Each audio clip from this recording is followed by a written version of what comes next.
یو مین ځوان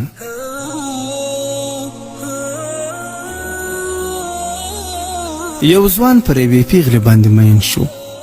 بالاخره خپله کورنۍ یې راضي کړه چې واده ورسره وکړي. مګر ځوان د خپل زړه د اطمینان لپاره د پیغلې له ګاونډیانو او کلیوالو څخه د نوموړې په اړه پوښتنه وکړه چې دا څنګه نجلۍ ده، ځکه ده فقط لیدلې وه، نورې عادتونه نه ور معلوم. ګاونډیانو او کلیوالو یې د پیغلې عیبونه بربنډ کړل. ځوان ته یې وویل دا نجلۍ چې ته واده ورسره کوې دا خو بدرنګه ده، بې ادبه ده او کمکله هم ده، خو نجلۍ یې ډېره سپکه ورته معرفي کړه.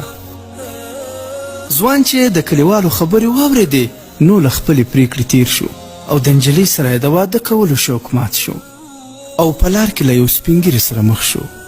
سپین ږیري ترې وپوښتل چې ولې غمجن یې؟ ځوان ټوله کیسه ورته وکړه. سپین ږیري بابا ورته وویل راشه زما لورګانې هم شته، یوه به تا ته درکړم، مګر لومړی باید زما د لورګانو په اړه خلک وپوښتې. ځوان ورسره ومنله او لاړ. د خلکو نه د سپین ږیري د لورګانو په اړه پوښتنه وکړه او بیا سپین ږیري ته ورغی او ورته یې وویل چې ستا لورګانې خو ټولې بدرنګې دي او له هغه پیغلې نه هم بدترې دي.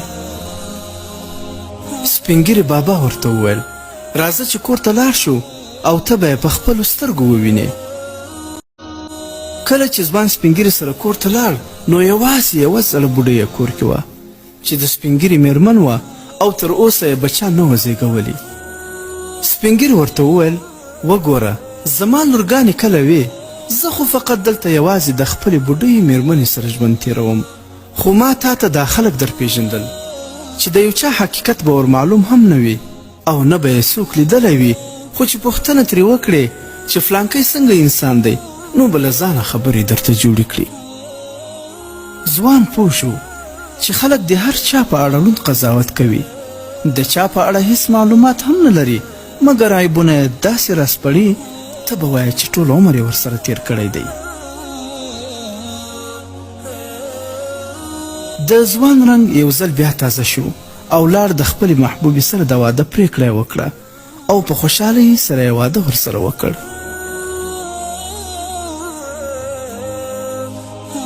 عبرت ګرانو ورونو او خویندو، چې کله مو یو څوک خپل په سترګو نه وي لیدلی د هغه په اړه د بل خبرې مه منئ، ځکه د نن سبا د بعضي انسانانو خولې له زهرو ډکې وي، په خولو کې یې ژبې وي خو ژبې نه بلکې سمې تیرې چړې وي چې د هر انسان په زړه به ګزارونه کوي او زړه به یې زخمي کوي.